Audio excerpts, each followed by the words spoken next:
Are we rolling or something? Yeah, we are.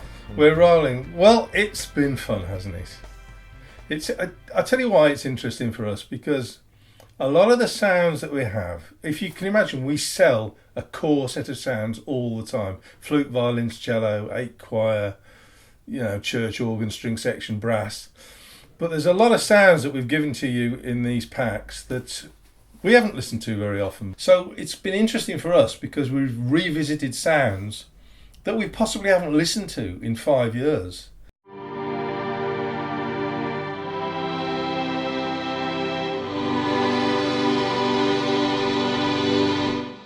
You've got the Bradley Orchestra number 2. Now, we say number 2, this is the Bradley Orchestra of probably 20, because he used to mix this on the fly. And if somebody ordered an orchestra, you get a different mix each time. I'm sure he did have a copy master for the Bradley Orchestra, but we've heard a few different ones now. So there was obviously a point at which he was going, what should we include this time? What should we take out this time? And so we keep finding slightly different mixes. It's pedantry, but it's interesting to us, and everyone's got a slightly different sonic palette. Fairlight, they're the strangest sounds really, but Norm, our blessed Norm Leet, he said, well, Fairlight's gritty. It absolutely sits in the Mellotron mould.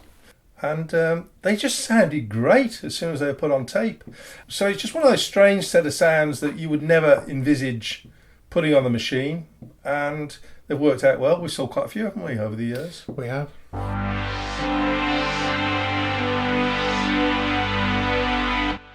Well, in the early 70s, Mellotronics took the Moog and obviously put it onto tape, committed it to tape, put it into an M400, and they took it to NAMM with them as one of the sounds. And apparently, some distance away, there was Bob on his stand, and he could suddenly hear chords being played of his beloved machine. So he rushed over, and, what the hell are you doing? That's my sound. And of course, he then discovered it was on tape. And I think he was quite fascinated with the kind of mechanism that we're talking here, which is very different to the kind of thing that he was used to.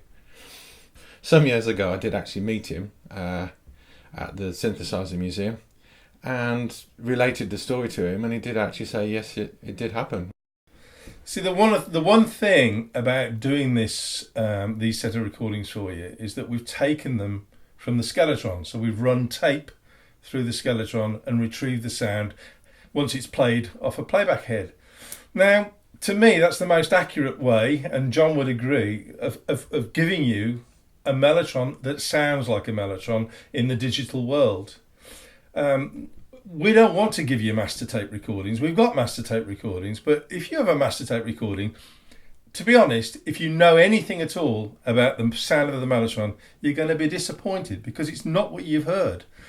All your albums that you love and cherish do not have master tape recordings on them, and it's the degradation over the generation copies that make the flute shout on certain notes, and the violins are mellow on some, brash on others.